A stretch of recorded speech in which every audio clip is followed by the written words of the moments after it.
नमस्कार, न्यूज 24 देख रहे हैं आप। मैं हूं आपके साथ डॉक्टर मीना शर्मा। दरअसल जब भी कहीं सत्ता में परिवर्तन होता है, या तो किताबें जरिया बनती हैं या इतिहास के कुछ ऐसे पात्र जो हर बार अलग अलग राजनीतिक दलों और सरकारों के लिए आम जन के बीच जाने का एक हथियार के रूप में इस्तेमाल किए जाते हैं। राजस्थान में इस बार चर्चा किताब की हो रही है जो कि 12वीं कक्षा में पढ़ाई जा रही है और उसमें इतिहास के स्वर्णिम अध्याय हैं। लेकिन इन स्वर्णिम अध्यायों पर राजस्थान के शिक्षा मंत्री को बड़ी आपत्ति है, क्योंकि इसमें चर्चा इस देश में कांग्रेस के प्रधानमंत्री जो रहे उनकी ज्यादा है और इस वक्त देश के प्रधानमंत्री की चर्चा कम है। दरअसल और क्या कुछ इस किताब को लेकर विवाद है या आपत्ति है, ये किताब पर जब परमिशन जारी कर की गई थी तब शिक्षा मंत्री को ध्यान नहीं आया, क्योंकि दरअसल शिक्षा जगत से जुड़े हुए लोग, खास करके शिक्षा मंत्रियों का इस देश की शिक्षा में और प्रदेशों की शिक्षा में कितना योगदान है, कितना ध्यान रहता है, कितना समय देते हैं, कितना चिंतित होते हैं, कितना सोचते हैं और कितना उसके लिए समय निकालते हैं। दरअसल ये सबसे बड़ा सवाल है जिस पर कभी चर्चा नहीं होती, क्योंकि इसमें किसी की दिलचस्पी ही नहीं है, ना सरकारों की ना समाज की। मंत्री ऐसा जो बयानों में हर बार चर्चाओं में रहे और मदन दिलावर उसमें बार बार कामयाब हो जाते हैं। लेकिन अभी महाभारत क्यों मची हुई है 12वीं की एक किताब पर, समझने की कोशिश कर रहे हमारे खास मेहमानों के साथ। हमारे साथ राजकुमार शर्मा जी, प्रवक्ता कांग्रेस पार्टी के हैं, नारायण सिंह जी शिक्षाविद हैं, जगदीश शर्मा जी वरिष्ठ पत्रकार हैं, डॉक्टर मुनेश अरोड़ा वरिष्ठ पत्रकार, राकेश वशिष्ठ जी वरिष्ठ पत्रकार। और इस मुद्दे पर बात करने के लिए बीजेपी का प्रवक्ता इस वक्त हमारे साथ नहीं है। बीजेपी को नहीं लगता कि इस विषय पर बात करने की उनकी तरफ से जरूरत है। राजकुमार शर्मा जी, नारायण सिंह जी जुड़ जाते तो मैं पहले उनसे चर्चा को शुरू करती, लेकिन राजकुमार जी, आपने इस पुस्तक के बारे में पढ़ा है, आपकी पार्टी में इसको लेकर कहीं कोई चर्चा हुई है? शिक्षा मंत्री का जो कुछ कहना है उसको लेकर कांग्रेस पार्टी क्या सोचती है?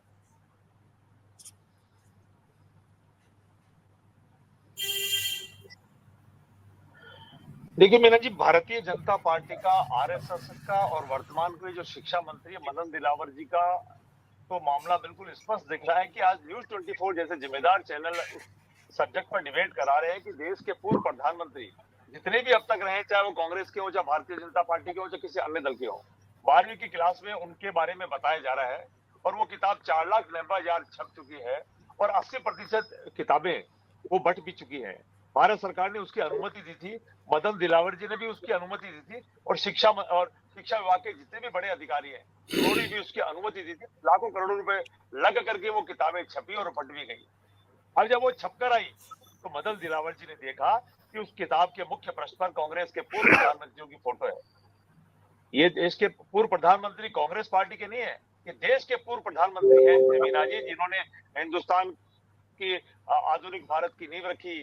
चाहे वो जवाहरलाल नेहरू जी हो, चाहे इंदिरा गांधी जी हो, चाहे राजीव जी हो, चाहे मनमोहन सिंह जी हो, IIT Ahmedabad, AIIMS, ISRO, computer, mobile, ये तमाम खाद का की सुरक्षा, सूचना का अधिकार, मनरेगा, ये तमाम जो बड़ी बड़ी योजनाएं हैं, एम्स, आईआईटी, ये तमाम हमारे देश में सुई भी नहीं बनती थी, हमारे देश में हवाई जहाज बनने लगे।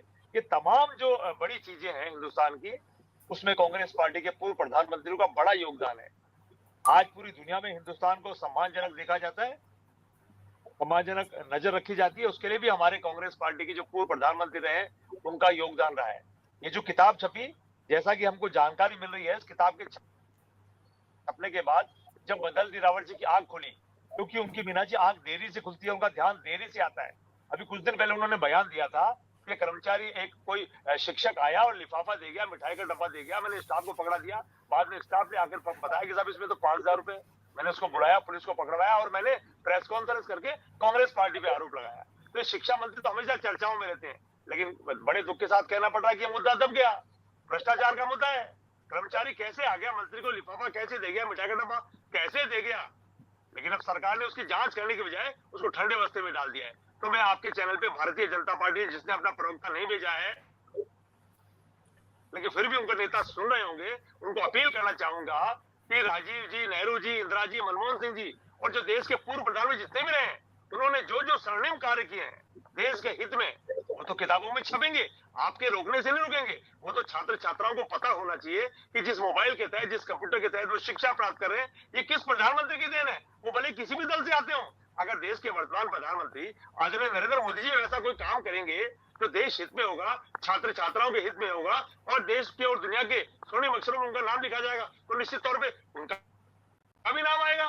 ऐसा थोड़ी है कि कांग्रेस के प्रधानमंत्री को नाम आ गया और देश के वर्तमान प्रधानमंत्री जो भारतीय जनता पार्टी चाहते हैं उनका नाम नहीं आएगा, उनका भी नाम आएगा अगर वो अच्छा काम करेंगे। तो मैं अपील करूंगा सरकार से कि ऐसी किताबों को छपने से पहले, छपने के बाद जो पूरी प्रक्रिया रही है, इसमें जो जो भी शामिल रहे, अगर मंत्री भी शामिल रहे तो उनकी भी जांच होनी चाहिए कि ये भ्रष्टाचार किया तो क्यों किया, और किताबें छपने के बाद 80% किताबें बट गई, ये किसके अधिकार से बटी, किसकी परमिशन से बटी, किसकी परमिशन से छपी, इसकी जांच कौन कराएगा। अगर अच्छा होता है स्कूलों में कमरे बनते, बालिकाओं के लिए अच्छे अच्छे लैंडमार्क बनते। मीना जी, बड़े दुख के साथ कहना पड़ रहा है, महाराष्ट्र में इनकी सरकार है, महाराष्ट्र में इनकी सरकार है और किस तरीके से वहां बालिकाओं के साथ दुर्व्यवहार हुआ आज का अखबार बता रहा है। ठीक है राजकुमार जी ठीक है। डॉक्टर मुनेश अरोड़ा, मैं आपके पास आ रही हूँ।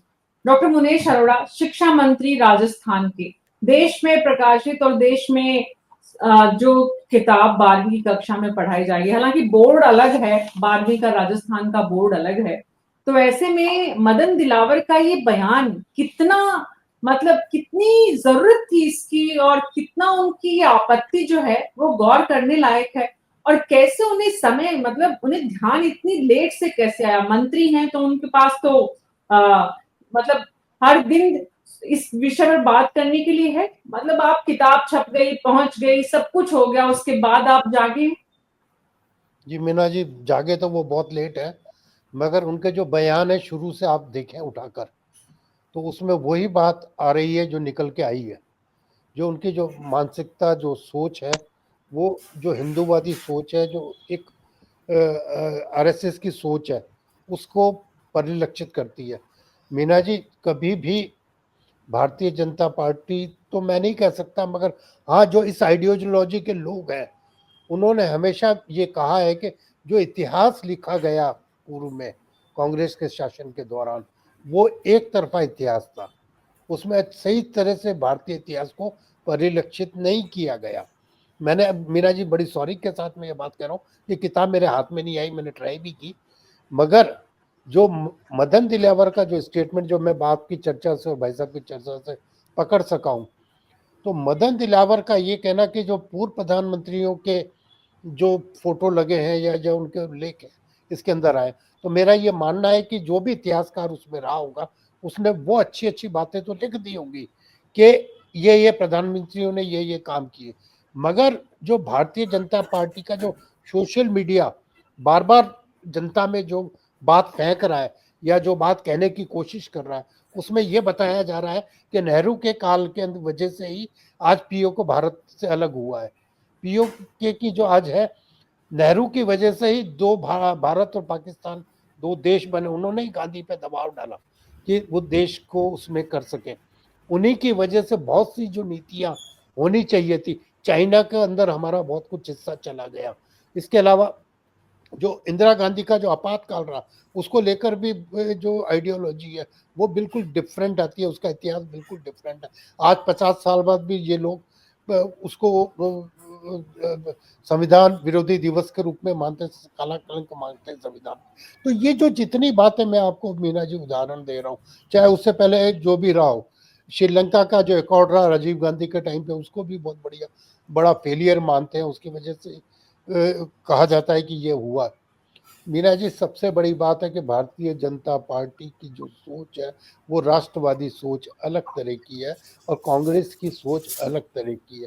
कांग्रेस ने जो मुगल कालीन इतिहास को जितना भी दिखाया, उसमें उसको बहुत अच्छा स्वर्णिम काल दिखाया मुगल कालीन इतिहास को, जबकि भारतीय इतिहास के अंदर राणा का इतिहास या कुंभा का इतिहास या जितने भी राजपूत राजा हुए, या जो हरि सिंह जी का जो रोल रहा, या देश के अन्य हिस्सों में जो राजा हुए, चाहे शिवाजी का रोल है, चाहे विक्रमादित्य का जो रोल है, चाहे आपके सम्राट अशोक का रोल है, उनको जिस तरह से उठाना चाहिए था भारतीय इतिहासकारों को भारतीय परिप्रेक्ष्य के अंदर, जो कि जरूरत थी।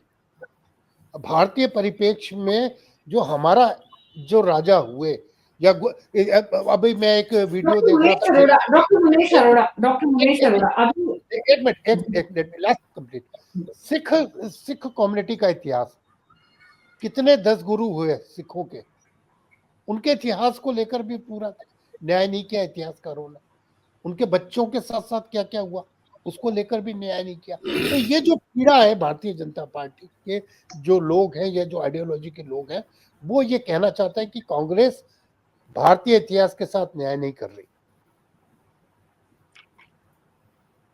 जी राकेश वशिष्ठ जी, सवाल ये है कि राज्य के शिक्षा मंत्री के पास मुद्दे क्या है? सवाल ये है कि उनका ध्यान मुद्दों पर कब जाता है? सवाल ये है कि वो राज्य की शिक्षा के मुखिया हैं और वो कहते हैं कि नहीं होगा। ये बड़ा बड़ा मतलब हास्यास्पद भी है और विडंबना भी। बिल्कुल सही कह रही है। इस प्रकरण को मैंने देखा तो इसमें शिक्षा मंत्री की टोटली फेल्योरनेस नजर आती है, क्योंकि ये सारा प्रकाश किताबें पुस्तकें प्रकाशित हो गई, डिस्ट्रीब्यूट हो गई। आपका 80% डिस्ट्रीब्यूशन हो गया 4,90,000 पुस्तकों में से। इसका मतलब है 4 लाख पुस्तकें उनकी डिस्ट्रीब्यूट हो गई। और उसके बाद श्रीमान जी चेते कि ये क्या किया, ये हमारे तो प्रधानमंत्री का इसमें वर्णन ही नहीं आया ज़्यादा जितना आना चाहिए था, जो कुछ भी है। अब इसका प्रकाशन कौन करता है? राजस्थान राज्य पाठ्य पुस्तक बोर्ड इसका प्रकाशन करता है और राजस्थान माध्यमिक शिक्षा बोर्ड के अधीन वो प्रोस्पेक्टस बनाता है और ये सिलेबस बनाता है और ये इसको इस अनुरूप इसका करते हैं। अब हालत क्या है पाठ्य पुस्तक बोर्ड की? पाठ्य पुस्तक बोर्ड में 1973 में इसका गठन हुआ। उसके बाद पिछले 6 वर्षों के दौरान इसमें कोई भर्ती नहीं हुई। जो 300 कर्मचारी थे वो भी घट करके 80-90 रह गए। 80-90 कर्मचारियों के रहते उसमें भी शायद मैं कह रहा हूँ और संख्या इसमें बढ़ गई हो, तो ये आंकड़े मेरे पास थोड़े पुराने हैं, तो भर्ती कोई नहीं हुई। तो वो जो कार्य है कर्मचारियों का, वो तो जैसे होना है वैसे ही होना है, उनकी कहानापूर्ति करनी है। लेकिन सरकार का ये देखने का काम था कि वो पाठ्यक्रम में क्या तब्दीली चाहते हैं और क्या नहीं चाहते हैं।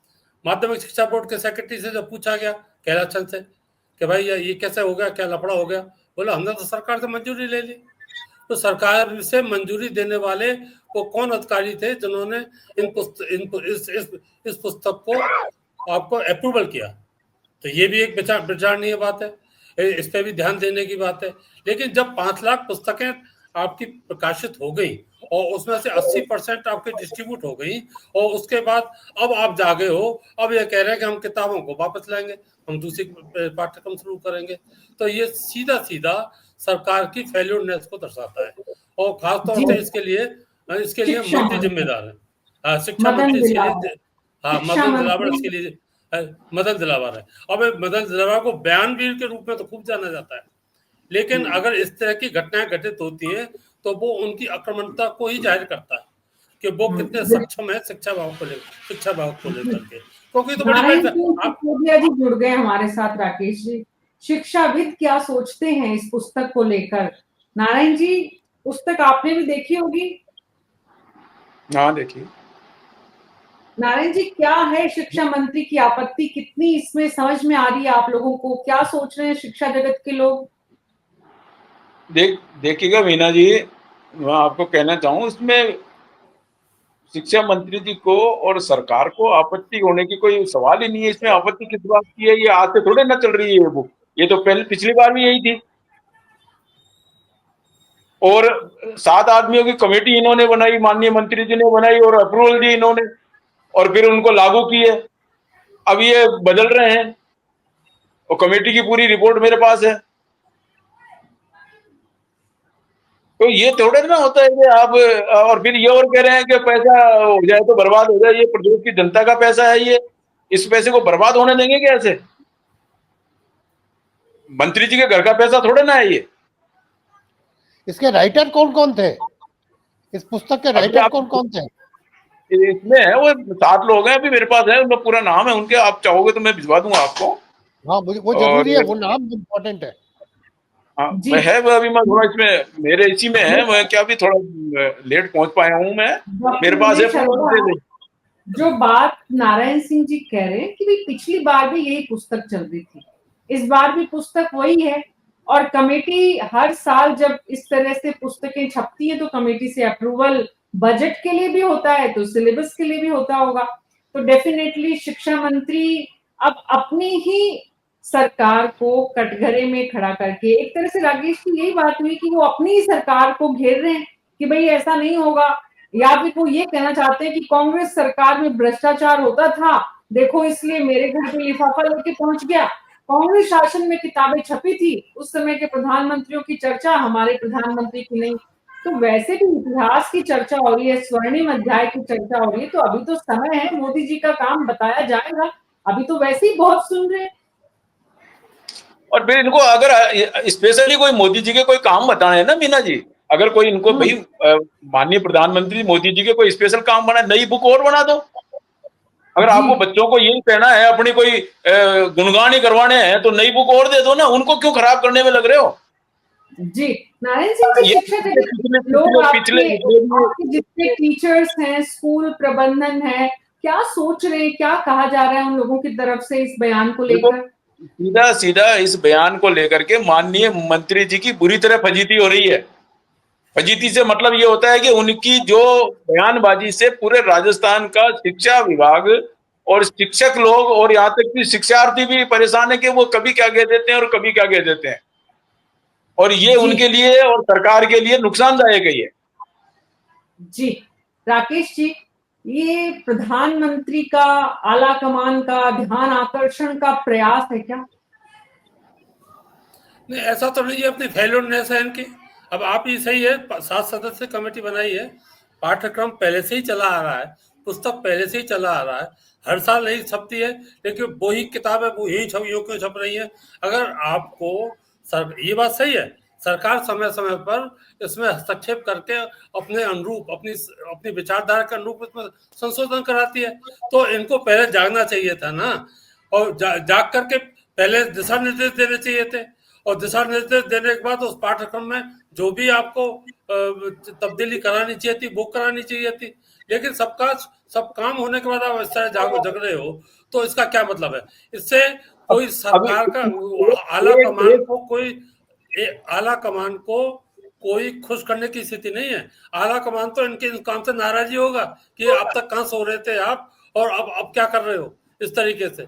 तो आला कमान को दिखाने के लिए इस तरह के काम का तो विचार मैं नहीं समझता कि ऐसा इनका हुआ। हाँ, इनकी इनकी फेल्योरनेस अवश्य मानता हूं कि इनको इस पद पर रहते हुए ये अपने उस काम को नहीं कर पाए जो इनको करना चाहिए था, क्योंकि मदन मैं दिलावर को शिक्षा मंत्री का काम केवल इसलिए दिया गया है कि वो वैचारिक रूप से बड़े सख्त हैं संघ की विचारधारा के प्रति, और संघ हमेशा ही चाहता है, कभी भी जब भी आया है, कि अपनी बातें रखने के लिए स्कूल शिक्षा में अपनी बातें रखने के लिए उसमें तब्दीली करता रहता है, लेकिन इस बार नहीं कर पाए। और अब ये कह करके कि हम किताबों को वापस लेंगे, दूसरा पाठ्यक्रम बनाएंगे, तो ये मेरे ख्याल से ना तो जनता को पसंद आएगा, ना सरकार के मुखियाओं को पसंद आएगा, ना और किसी को पसंद आएगा। मैं तो इसमें थोड़ा मैं तो केवल शिक्षा मंत्री की फेल्योरनेस मान रहा हूँ, और जी इसमें वो पूरी तरह विफल रहे हैं, और इससे जी तो इनकी स्थिति संघ विचारधारा के जो मुखिया हैं उनकी निगाह में भी गिरेगी कि क्या हुआ, आपको जिस काम के लिए बैठाया वो आप नहीं कर पाए। आपका ये काम था कि जो औरों को चलो ठीक है आप डिस्टर्ब नहीं करते, लेकिन मुख्य प्रधानमंत्री मोदी जिसको लेकर के उनकी सारी बात चल रही है, उनके काम काजों का वर्णन तो आप उसमें ऐड करा सकते थे, लेकिन वो नहीं करा पाए। जो पिछली बार छप रहा था वो इसके पिछली साल छपा था, इस बार भी छप गया। तो ये पाठ्य पुस्तकों में एक बात और भी है राकेश जी, कि पाठ्य पुस्तकों का जो सिलेबस है उसको तैयार करने वाली जो एक बाकायदा शिक्षाविदों की टीम होती है, और पाठ्यक्रमों का, पाठ्य पुस्तकों का एक एक सोच भी होता है, एक विचार भी होता है कि दरअसल उसमें पढ़ाना क्या है। किसी भी सरकार की उपलब्धियां क्या पाठ्य पुस्तकों का हिस्सा हो सकती है, राकेश जी? मैं एक बात कहना चाह रहा था इसमें कि ये जो पुस्तक है वो आजादी के बाद के का स्वर्णिम इतिहास नाम की पुस्तक है। तो इसमें इस पुस्तक में तो ऐसी बातें आएंगी जो सरकारों की उपलब्धियां रही हैं भाई। बुक्स कई तरह की होती है सिलेबस में, और ये जो खास तौर से जो किताब आई है इसमें आपका हर शासन काल का इसमें वर्णन होना चाहिए कि क्या आउटपुट इनका अच्छा रहा और क्या क्या खराब है, निष्पक्ष भाव से देखें। लेकिन निष्पक्ष भाव से तो होता नहीं, सरकार जैसा आती है। स्वर्णिम इतिहास मतलब माइलस्टोन, जितना भी बेहतरीन काम हुआ यहाँ, बेहतरीन काम हुआ वो सब आना चाहिए था। अब इसके लिए होता क्या है वो 2 मिनट में आपको समझा देता हूँ। इसके लिए जो सरकार होती है, जो कमेटी जो गठित की जाती है इसको अप्रूवल करने वाली, वो उसको अपने विचारधारा के लोगों को उसमें शामिल करती है, और उनको इस तरह के ऊपर से डायरेक्शन होते हैं कि भाई हमको हमारी विचारधारा ये है, इसके अनुरूप आपको ये सारे काम करने हैं। उसके अनुसार ये सारे काम हो जाते हैं। अब या तो ये हुआ है कि जो इनकी कमेटी थी उसमें अपने हिसाब से कोई विचारधारा वालों को ये ऐड नहीं कर पाए, जो पुरानी कमेटी चल रही थी वो वही काम करती रही, या और कोई ऐसे काम रहे कि जैसे मैं आपको बता रहा हूँ आपके कर्मचारी की बहुत कम संख्या है इसके अंदर, बोर्ड के अंदर, तो वो उन्होंने जैसा दिखा वैसा ही छाप दिया। ऐसा होता भी है कि कौन मगज पच्ची करे इस काम को करने के लिए। अगर मंडल में बोर्ड में अपने आदमियों की विचारधारा लोगों को शामिल करते तो शायद इनको भी फैजियत नहीं देखनी पड़ती और ये काम आसानी से हो गया होता। अब ये बात सही है, सरकार आती है तो टाइम लगता है इनको, कई बोर्डों के कई नियुक्तियां होती है तो नहीं कर पाए, लेकिन कहलाएगी इनकी फेल्यूरनेस ये है कि जब ये सरकार स्कूली शिक्षा बड़ा मानदंड होता है आपकी सरकार की विचारधारा को प्रसारित करने का, उसमें हर सब्जेक्ट में तो हो नहीं सकता, मैथ्स में हो नहीं सकता, साइंस में हो नहीं सकता, तो कुछ ही सब्जेक्ट ऐसे होते हैं। पॉलिटिकल साइंस का विषय होगा मैं समझता हूँ, तो पॉलिटिकल साइंस में यही तो पढ़ाया जाएगा। और क्या होता है, हम लोगों ने भी पॉलिटिकल साइंस पढ़ी है, उसमें कौन से शासन में क्या रहा, किस तरह कौन से शासन की क्या व्यवस्था नहीं है, इस तरह की बातें हमने पढ़ी है, तो उसके हिसाब से इसको होना चाहिए था। तो मैं समझता हूँ कि ये अच्छा नहीं है, और वापस लेकर के तो और ज्यादा दिक्कत पैदा कर रहे हैं, और इनकी का शिकार होना पड़ेगा जी। तो ऐसे में राजकुमार शर्मा जी, विपक्ष क्या सोचता है कि सरकार और शिक्षा मंत्री के इस कदम को जनता के सामने ले जाने के लिए क्या करेंगे? क्योंकि प्रतिबंध लगाना कितना सही है ये आपने बताया सही नहीं है, किसी ने भी यहाँ पे जितने लोग बैठे हैं इनका कहना है सही नहीं है। विपक्ष इस मुद्दे पर कुछ शिक्षा मंत्री की आंखें खोलने के लिए क्या कुछ कोई आपके यहाँ पे वरिष्ठ नेताओं से आपकी बातचीत हुई है इस विषय में? कांग्रेस के प्रधानमंत्रियों के बारे में जानकारी जो है वो दी जा रही है, वो नहीं दी जानी चाहिए, सरकार ऐसा सोचती है, तो मतलब क्या कुछ कांग्रेस पार्टी सोचती है कि ऐसे ऐसे बयान जब जब आते रहें और चले जाते रहें, विपक्ष की कोई जिम्मेदारी है इस तरह के बयानों को रोकने के लिए? देखिए, विपक्ष के जो हमारे प्रतिपक्ष के नेता हैं, हमारे जो प्रदेश अध्यक्ष हैं और प्रतिपक्ष के नेता है गोविंद सिंह डोटासरा जी, टीकाराम जूली जी ने ये मुद्दा उठाया था, तब जाकर के ये मदन दिलावर जी की आंख खुली। और मदन दिलावर जी तो भोले और सीधे आदमी हैं, वो तो क्या एक्चुअल में किताब छपी है और वो जानते हैं राजीव जी का, इंदिरा जी का, मनमोहन सिंह जी का और नेहरू जी का योगदान वास्तव में हिंदुस्तान के अंदर स्वर्ण अक्षरों में लिखा जाना चाहिए। वो लिख गया, जब लिख गया तो बाद में पता चला आरएसएस ने बुला के, बीजेपी ने बुला के डांटा, भैया क्या छाप दिया आपने, तो वो आनंद फानंद में आप उसको वापस देने का प्रयास करें। अब 4 लाख किताबें बाजार में जा चुकी है, लगभग 5 लाख छप चुकी है, अब कैसे क्या होगा ये तो समझ में नहीं आएगा। लेकिन कांग्रेस पार्टी इस मुद्दे को लेकर के राजस्थान के आवाम तक इस बात को पहुंचाने का प्रयास कर रही है और लोगों तक शिक्षा जो जगत के जो लोग पहुंचाएंगे, राजकुमार जी क्या पहुंचाएंगे आप जनता को, क्या समझाएंगे, ये समझना चाहती हूँ। दर्शक जो कार्यक्रम देख रहे हैं वो ये जाने कि कांग्रेस पार्टी क्या करेगी। मीना जी, कांग्रेस पार्टी जनता तक ये पहुंचाएगी कि नेहरू जी का योगदान, इंदिरा जी का योगदान, राजीव जी का योगदान, मनमोहन सिंह जी का योगदान, या जो भी पहले के पूर्व प्रधानमंत्री हैं, शिक्षा को कांग्रेस और बीजेपी से मत बांटिए, प्रधानमंत्रियों को कांग्रेस और बीजेपी से मत बांटिए। जब वो बड़े लोग हैं, उन्होंने बड़े लाइन खींची है, तो बड़ी लाइन खींचेगी तो अखबार में छपेगी, किताबें भी छपेगी। अगर आपने 5,000 रुपए लिए हैं और लिया है तो वो भी छपेगा, अगर आपने ध्यान नहीं दिया तो वो भी छपेगा। अगर नरेंद्र मोदी जी वर्तमान प्रधानमंत्री हैं, कुछ अच्छा करेंगे तो वो भी छपेगा, वो भी छपेगा। लेकिन हो क्या रहा है, प्रधानमंत्री जी कर क्या रहे हैं बताओ। राजस्थान में मीना जी बड़े दुख के साथ कहना पड़ा, महाराष्ट्र में क्या हो रहा है, भाषा के नाम पे तोड़फोड़ हो रही है और शिक्षा के नाम पे आपने देखा कितनी अभद्र हरकतें बालिकाओं के साथ की जा रही है। देश के प्रधानमंत्री जी का बयान आना चाहिए था, देश के शिक्षा मंत्री का बयान आना चाहिए था, और राजस्थान के शिक्षा मंत्री का भी बयान आना चाहिए था। ये क्या हो रहा है भैया हमारे हिंदुस्तान में? तो ऐसी जी, हरकतें करने वाले तो 101 के कांग्रेस मुख्यमंत्री पार्टी का राजस्थान के कहना मंत्री बना है, रहे हैं, उनके आदेश थोड़ा जी पकड़ने रहे हैं। जी राजकुमार जी, कांग्रेस पार्टी को, नारायण सिंह जी, ये बात समझ में आती है कि मौजूदा प्रधानमंत्री का स्वर्णिम काल जो है, या जिन उनका जो योगदान है वो भी इसमें शामिल होना चाहिए, लेकिन इसका मतलब ये है कि पिछले वालों का नहीं होना चाहिए। देखिएगा मीना जी, ये तो सोच है ना कि पिछले वालों का नहीं होना चाहिए और हमारा ही होना चाहिए। ये जो सोच है ना, ये सोच इनके लिए कभी ना कभी बड़ी भारी नुकसानदायक हो जाएगी। देश की जनता इसलिए देख रही है कि ऐसा नहीं होता है।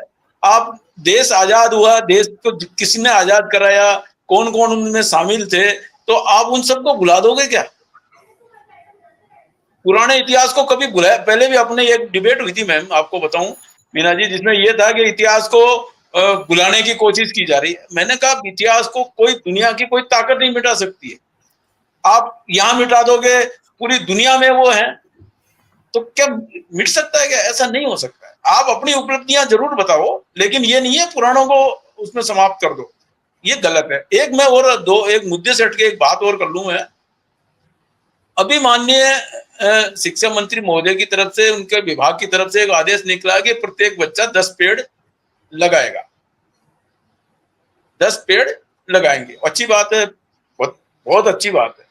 लेकिन आप ये तो बताओ, 10 बच्चा एक पेड़ लगा के किसी विद्यालय में 300 यानी 3000 पेड़ उसी विद्यालय में लगेंगे, तो 3000 पेड़ आप उपलब्ध तो करवा दो, उसके लिए पानी की व्यवस्था करवा दो, उनके लिए जो फर्टिलाइजर की है वो व्यवस्था तो करवा दो। मुंह से कहने से थोड़ा ना हो जाएगा। इसी तरह से एक अभी कल मैंने एक ऑर्डर देखा है मीना जी कि आपातकाल एक हत्या थी, उसके बारे में पूरे प्रदेश के बच्चों से वो लिखवा रहे हैं, निबंध लिखवा रहे हैं। ये क्या होने जा रहा है? आप क्या करना चाह रहे हो? आप आगे भविष्य की बात नहीं करते और ये पुरानी बातों को लेकर के ये करना चाह रहे हो, समझ के बाहर आ रहा है। ये प्रदेश में पहली बार ऐसा हो रहा है कि मतलब जिसको कहना चाहिए कि बदला लेना, और शिक्षा विभाग जैसे में ऐसा काम होगा तो ऐसा थोड़े ना हो। ये पूरा गलत हो रहा है। और ये बुक्स जो छप गई हैं, और ये प्रदेश की जनता का पैसा है। अगर इसके लिए अगर सरकार उसको बदलती है या इन बुकों को खत्म करती है, समाप्त करती है, तो प्रदेश की जनता भी इसके बारे में अग्रसर होगी। जैसे राजकुमार जी कह रहे हैं, इनका कर्तव्य है ये कि ये प्रदेश की जनता को बताए और ये राजस्थान की जनता के पैसे को बर्बाद होने से बचाए। डॉक्टर मेरा मोनेश अरोड़ा, आप जी बिल्कुल ठीक है। डॉक्टर मोनेश अरोड़ा, अगर शिक्षा विभाग के शिक्षा मंत्री कुछ कहते हैं और तमाम शिक्षक जो हैं उनका रिएक्शन हम सुनते हैं, जो कि नारायण सिंह जी जिस बात को कह रहे हैं दरअसल वो शिक्षा जगत की सोच है, क्योंकि वो उनका प्रतिनिधित्व करते हैं। अगर इस तरह के बयानों तक ही शिक्षा मंत्री अपने आप को सीमित रख लेंगे और बार बार विवाद में आएंगे, आरएसएस भी तो देख रहा है, कोई कहीं किसी के काम का आकलन भी तो होता होगा, या फिर सिर्फ बयान दे दिए और आपके मंत्री होने का या मंत्री पद पर बने रहने का काम हो जाएगा। इससे क्या आरएसएस या सरकार या आला कमान ये भी सोच सकते हैं कि भाई दरअसल आप कर नहीं रहे काम, अपनी आपकी कार्यकुशलता नहीं है, आप रिजल्ट ओरिएंटेड नहीं है, तो फिर सरकार कुछ और सोचे, बीजेपी आला कमान कुछ और सोचे। नहीं मीना जी, ऐसा नहीं है जो आप कहना चाह रही है ना। तो मैं एक चीज बता दूं, आप और मैं पत्रकार हैं, ठीक है। पत्रकारिता सबसे तेजी से लिखा जाने वाला इतिहास है, और पत्रकार के लिए सबसे जरूरी है निष्पक्ष होना। वो प्लस भी लिखे और वो माइनस भी लिखे। ये अपन ने पढ़ा है पत्रकारिता के, पहला सिद्धांत है ये। प्लस भी लिखोगे, माइनस भी लिखोगे। अगर आप किसी से पक्षकार से बात करते हो तो दूसरे पक्षकार की भी बात को लो और उसको वहां समायोजित करो। अब मेरे को ये नहीं पता, मैंने जो राइटर्स की बात पूछी थी कि वो राइटर्स क्या कांग्रेस के काल के कमेटी के थे कि या बीजेपी काल के कमेटी के थे, ये मैं इसीलिए जानना चाह रहा था। क्योंकि जो जो बातें निकल के आ रही है, जो बातें निकल के आ रही है मीना जी, वो ये बता रही हैं कि इतिहास जो भी लिखा गया है प्रधानमंत्रियों के स्वर्णिम काल का, उसमें उन बातों को शामिल नहीं किया गया है जो कि होनी चाहिए थी, जिसको लेकर मदन दिलावर का रोष अब सामने आया या बहुत लेट सामने आया, ये मान लिया मैंने, मगर उनके ज्ञान में ये चीज लाई गई होगी किसी के भी द्वारा कि सर ये बात तो आ गई है और ये बात छुपा ली गई है। तो इतिहास का जब भी आकलन होगा तो दोनों तरह की बातें उसमें आनी चाहिए। मीना जी, एक चीज और मैं आपको बता दूं, भारतीय जनता पार्टी के प्रवक्ता यहाँ नहीं आ रहे। ये जो नई जो जनरेशन आ रहे हैं ना प्रवक्ताओं की, उनमें वो मादा नहीं रहा सुनने का, समझने का। पुराने जो नेता होते थे, इंदिरा गांधी के आप कार्टून देखिए, किस तरह के आर के लक्ष्मण बनाते थे, कितने तीखे बनाते थे, काक की भाषा कैसी होती थी, कितने व्यंग्यात्मक आते थे। बड़े बड़े नेताओं को उठा के देख लीजिए, कांग्रेस के, बीजेपी के, जनता दल के, उनके सामने कितनी मेमकरी होती थी, लालू जी के सामने कितनी मेमकरी होती थी, वो हंसते थे, वो इस शैली को एक्सेप्ट करते थे, वो उसमें सुधार लाने की कोशिश करते थे। तो मेरा तो ये कहना कि भारतीय जनता पार्टी के जो प्रवक्ता नहीं आ रहे, आज उनके लिए सबसे अच्छा मौका था यहाँ आने का। ये इतिहास उन्हीं का था, ये अपनी पार्टी के बात को कहते यहाँ के, वो बात को समझाने में आप हमारी मदद करते। हम लोग कोई उनके दुश्मन थोड़ी ना है, हम किसी भी प्रवक्ता के थोड़ी ना है, हम किसी भी प्रवक्ता से ये थोड़ी ना कह रहे कि हम उसको ट्रोल करना चाहते हैं। हम तो ये कहते हैं कि एडामेंट मत हो। तो इसमें एक बात और नारायण जी, ये एक बयान देकर जी जी मीना जी जी, बोले मेरा यही डॉक्टर कहना है, जी जी जी, यही बात मैं कहना चाह रहा हूँ मीना जी, कि जो मैटर है मैंने देखा नहीं है, फिर भी मैं को ऐसा लग रहा है मदन दिलावर ये समझ रहे हैं कि जो न्याय का जो इतिहास लिखा गया उसके साथ पूरा न्याय नहीं किया गया है, खाली उसको स्वर्णिम लिख दिया गया, वो की गलत है, ये मैं सोच रहा हूँ। मगर वो तो जब मैं पुस्तक पढ़ूंगा तो और ज्यादा बता सकता हूँ। नारायण जी ने जो बताया उसके मुताबिक जो समझ में आया और जितनी चीजें हमने जानकारी जुटाई कि दरअसल उसमें प्रधानमंत्री नरेंद्र मोदी का उस तरह का महिमा मंडन नहीं है, बाकी प्रधानमंत्रियों का है, और यही बात मदन दिलावर को अखर रही है। नारायण सिंह सिसोदिया जी, शिक्षा मंत्री की तरफ से ये पब्लिक में, मीडिया में बयान देने के अलावा क्या कहा गया है आप लोगों को, शिक्षा विभाग को इस विषय में? देखिएगा मीना जी, जैसा कल आप लोगों ने या मीडिया चैनल ने मंत्री जी से बात की थी, उन्होंने ये कहा था कि जहर नहीं पिया जा सकता है, उसके लिए चाहे कितना भी नुकसान उठाना पड़ जाए। तो बड़े अचंभे वाली बात ये थी कि जहर बनाया किसने, ये जहर वाले काम क्यों आपके सामने हो गए फिर ये?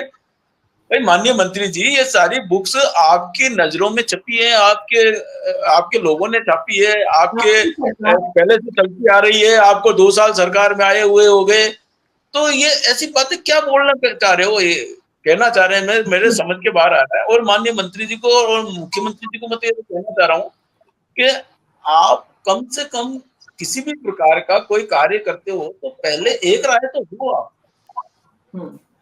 आप काम होने के बाद में, अब वो ट्रांसफर के मामले में आपको मालूम है मीना जी, 3rd ग्रेड के ट्रांसफर के मामले में इन्होंने क्या किया, पहले प्रवक्ता बोल के गए अगले महीने में होने जा रहे हैं, वो जून जुलाई भी निकल गया, 3rd ग्रेड आज तक बेचारा आपका इंतजार कर रहा है। तो अभी तक समझ में नहीं आ रहा है कौन क्या करना चाह रहा है, क्या कहना चाह रहे हैं। इस विषय पर फिर चर्चा करेंगे आपके साथ नारायण सिंह जी।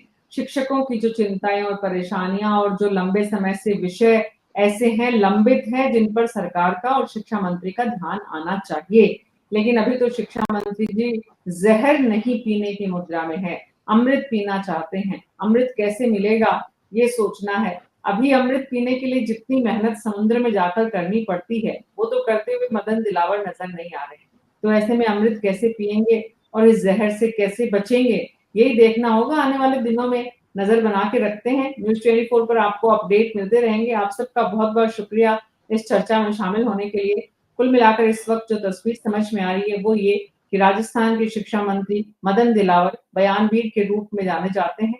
एक बार फिर से बयान को लेकर चर्चाओं में है, अपने आलाकमान और संघ का ध्यान भी आकर्षित करना चाहते हैं, तो जनता को ये बताना भी चाह रहे हैं कि दरअसल वो जो है वो अपनी प्रतिबद्धता के लिए कितने संकल्पित हैं। लेकिन प्रतिबद्धता तब समझ में आए जब आप सरकार में रहते हुए काम करें, और काम करेंगे तो शायद ऐसी नौबत आएगी नहीं कि आप ही की सरकार में आपको ये कहना पड़े कि भाई ये क्या हो रहा है। न्यूज़ 24 पर अभी मेरे साथ इतना ही। नमस्कार।